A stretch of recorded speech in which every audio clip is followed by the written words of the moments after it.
नमस्ते प्रणाम। हम शालिनी तिवारी लोग के छठ के गीत सुनावे जा रहल बने। हरी नदिया किनारे कदम कदम भैले जुड़ा छर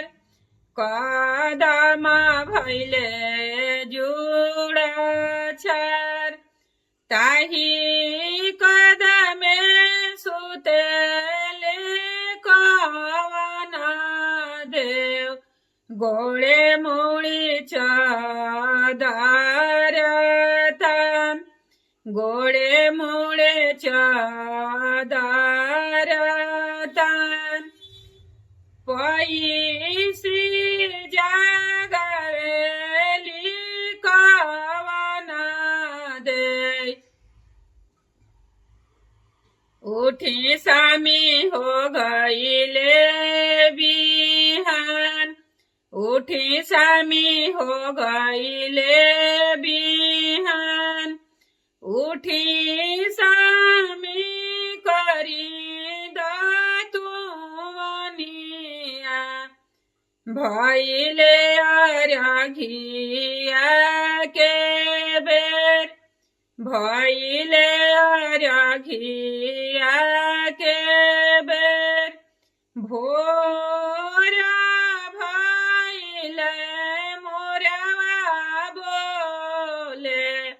भइले अरघिया के बेर भइले अरघिया के बेर ताही कदमे सुतेले सामियाजी गोड़े मुड़े चादर तन गोड़े मुड़ी चादर तन पैसी जागव सौनु करनिया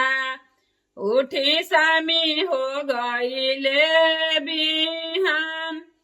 उठी सामी हो गईले बिहान भोरा भइले मोरवा बोले भइले अरघिया के बेर भइले अरघिया के बेर उठी सामी करी दतुवनिया चालिया राघा दिया चालिया राघा दिया ताही कदमे सुतेले ससुराजी गोळे मुळे चादर तन गोळे मुळे चादर तन पैसी जागवेली सासुआजी उठी सामी हो गईले बिहान उठी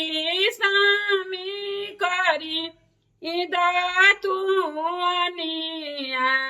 भइले अरघिया के बेर भइले अरघिया के बेर। प्रणाम।